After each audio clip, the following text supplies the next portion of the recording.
Con los años, hay quien habla contra el Evangelio de la Gracia. La cosa es esta. Ya no creo que sea solo cuestión de diferencias. Creo que es cuestión de bendición y maldición. A veces aún es cuestión de vida o muerte. No es broma, porque Dios no permitirá que nadie calumnie, se burle, hable mal del Evangelio que su Hijo murió por darnos. Veamos Gálatas, capítulo 1 de nuevo. ¿Sí?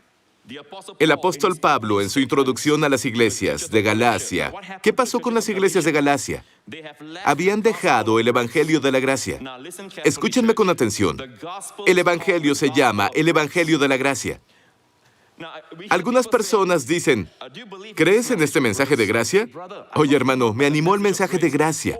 Me gusta el mensaje de gracia que predica el pastor Prince. ¿Has escuchado el mensaje de gracia? ¿O has leído el libro de gracia? Como si la gracia fuera un mensaje. La gracia no es un mensaje. En su escuela bíblica tienen hermenéutica, neumatología, saben los dones del Espíritu y la gracia como un tema. La gracia no es un tema. La gracia es el Evangelio. Vamos a otro versículo, pero volveré a esto. Pero vayan a Hechos, capítulo 20, versículo 24. Justo antes de que el apóstol Pablo se fuera a su viaje misionero, reunió a todos los ancianos de Éfeso por última vez. Les dijo que no volverían a verlo. Era la última vez. ¿Sí? Reunió a todos los ancianos de Éfeso, del libro de Efesios, los ancianos. Y él les dijo, ninguna de estas cosas, los sufrimientos, considero que carecen de valor para mí mismo con tal de que termine mi carrera y lleve a cabo el servicio que me ha encomendado el Señor Jesús, que es el de dar testimonio del Evangelio de la gracia de Dios. El Evangelio. La gracia de Dios es el Evangelio. El Evangelio es el Evangelio de la gracia de Dios. No solo predicamos el Evangelio y que la gente sea salvada. El Evangelio no termina ahí. Vivimos por el Evangelio, comemos por el Evangelio. Cada ministro, cada iglesia que predica el Evangelio, Dios bendecirá a esa iglesia. Cada ministro, cada iglesia que predique el Evangelio, Dios les dará recursos. Cada ministro, cada iglesia que predique el Evangelio de Jesucristo, Dios bendecirá a ese ministerio. Dios bendecirá a esa iglesia. Dios proveerá para la iglesia. Dios posicionará a ese pastor. Dios posicionará a ese ministro. Dios posicionará a ese misionero. Dios posicionará la organización a un lugar donde todo sea provisto por bien del Evangelio. No es un mensaje. Es el Evangelio. Ahora, vean esto. En otra traducción de la Biblia, ¿sí? Vean la última línea. Fielmente dar testimonio de las buenas nuevas. El Evangelio son buenas noticias de la gracia de Dios, su favor no merecido, bendición espiritual y misericordia. Pablo dijo, atestiguen de las buenas nuevas o dan testimonio de ellas, del Evangelio de la gracia de Dios. ¿Y cuál es? Su favor no merecido.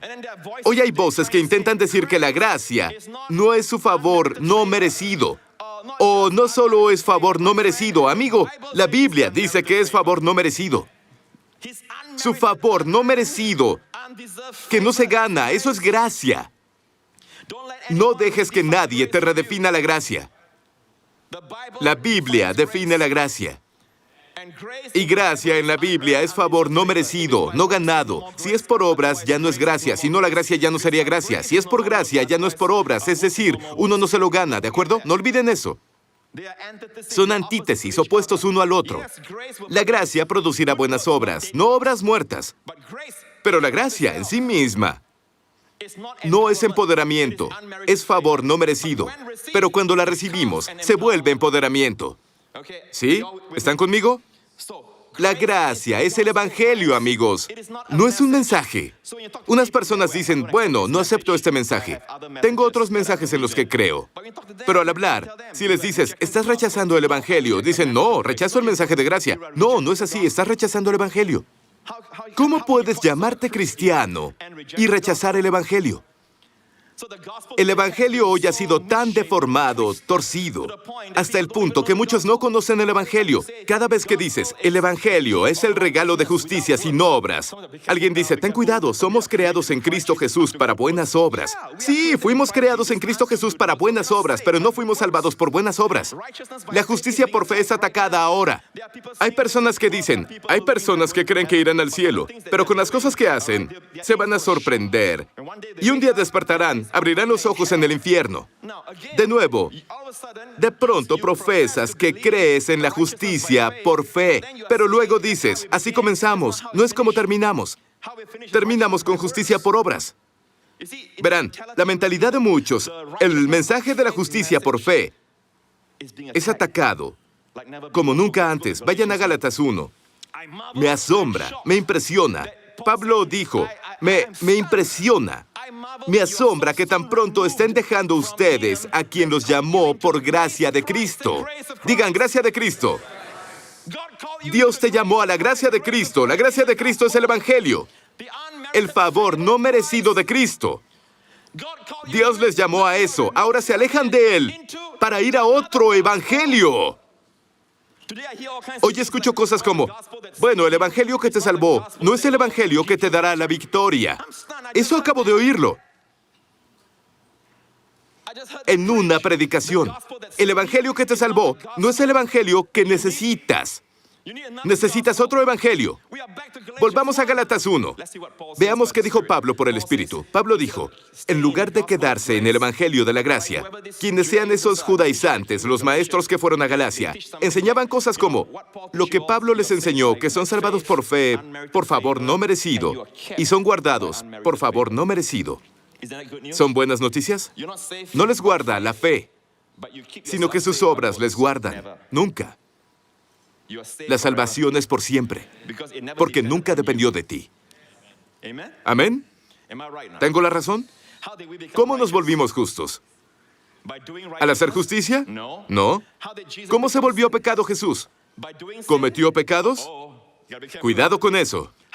¿Cómo se volvió pecado en la cruz? Recibió nuestro pecado. Él no pecó, sino que recibió nuestro pecado. Tú y yo, ¿cómo nos volvimos justos? Sin haber hecho justicia, recibimos la justicia de Jesús, el intercambio divino. Cuando Jesús recibió nuestro pecado, Dios dijo, aún eres mi hijo, ¿sabes? ¿Derramaré favor sobre ti en la cruz? No, Dios lo trató como el peor pecador. De la misma manera, ahora que recibimos la justicia de Jesús, ¿cómo nos trata Dios? Como la persona más obediente en la tierra. Favor todo el tiempo. Bendiciones por doquier.